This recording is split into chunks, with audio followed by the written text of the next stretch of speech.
I can't think of any other major city in the world where a place like this would be just 8 kilometers outside of the downtown core.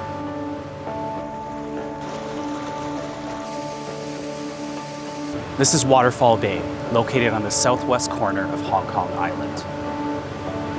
Living in Toronto, I had to drive an hour and a half to the Niagara Peninsula just to get to places like this. I'm very grateful that I don't need to travel as far to get to places like Waterfall Bay now that I'm living in Hong Kong.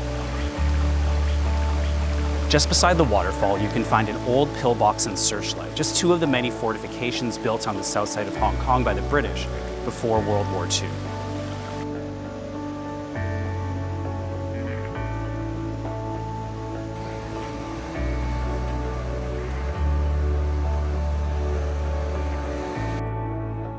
Another place that's worth the effort to get to is Cape D'Aguilar Battery. I think there's something majestic about it being the lone structure along this shoreline.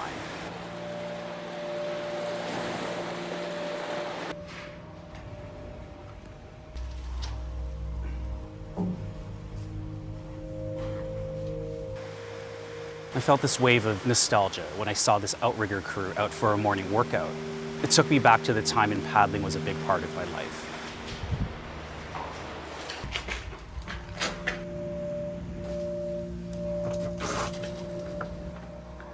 And then there's this pillbox overlooking Dai Tam Bay, hidden below a country club just west of Red Hill.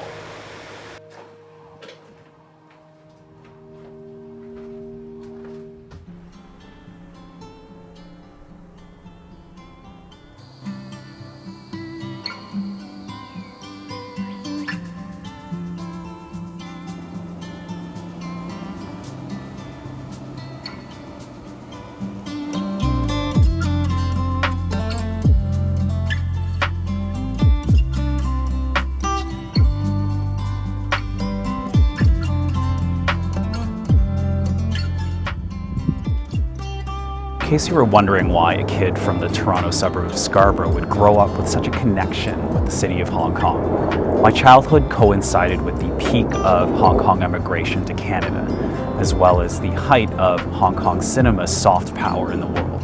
Between the signing of the Sino-British Joint Declaration in 1984 to the handover of Hong Kong back to China in 1997, over 330,000 people emigrated from Hong Kong to Canada, making the suburbs of Toronto a place that was very much in sync with the pulse of a city 12,500 kilometers away on the other side of the world.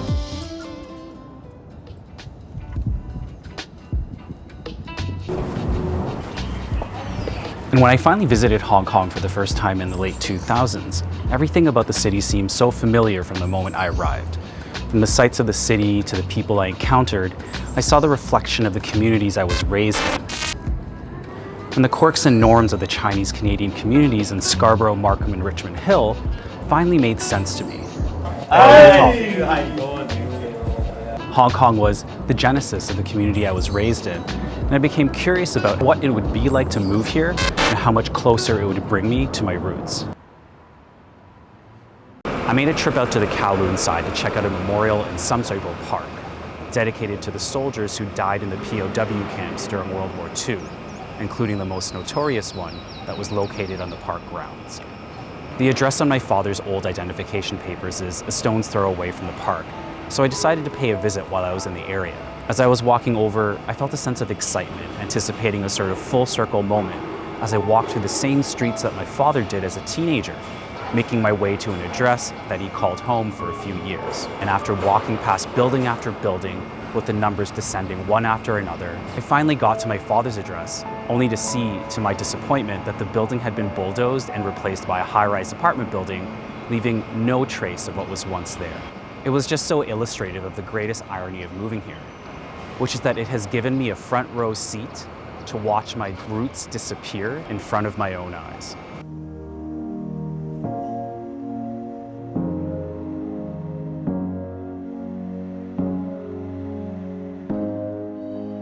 I always took for granted that the Hong Kong diaspora in Toronto and the motherland would stay in sync forever, and that the similarities would always be there and serve as a reference point for my hyphenated identity as a Hong Kong Canadian. But living here in post-COVID times, I can feel the impact of a quarter century of emigration and changing political winds.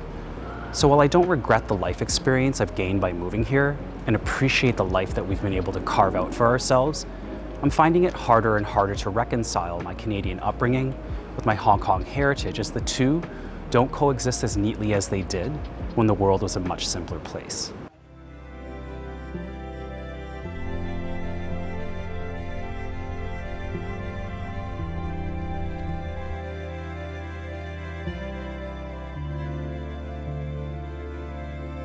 Hong Kong's past still lives on in the hearts of its overseas diaspora. It's still a part of our current identity. And while Hong Kong has moved on and evolved to adapt to its circumstances, you can still manage to find traces of its history in the city.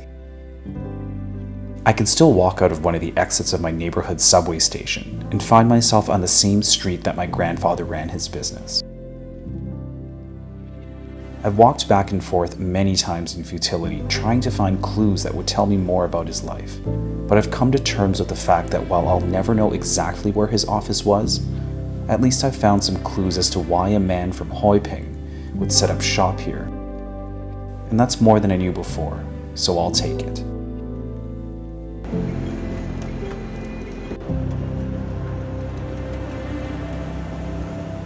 Hiking along the fringes of the city has allowed me to walk through places that Canadian soldiers sacrificed themselves to protect. Up the Wilson Trail to Stanley Mound, and down to Palm Villa.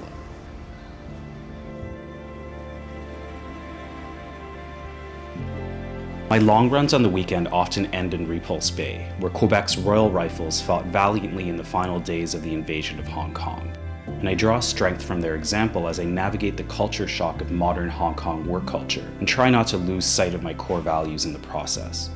And living here has given me a renewed sense of appreciation for the Hong Kong Canadian diaspora, which has survived many winters uprooted from its place of origin, evolving over time to become an amalgam of Canadian kindness and Hong Kong's old Lion Rock spirit. And that's a source of strength I can draw upon over the coming months or years that we're here for, in a city that simultaneously feels like home and the furthest thing from home. There are days when I feel like I'm running with the wind, and other days that I feel like I'm running in mud. But if my time in competitive sport has taught me anything, both the effortless and effortful moments are equally important parts of the journey that we're on, which has brought us 12,500 kilometers away from our hometown of Toronto, Ontario, Canada.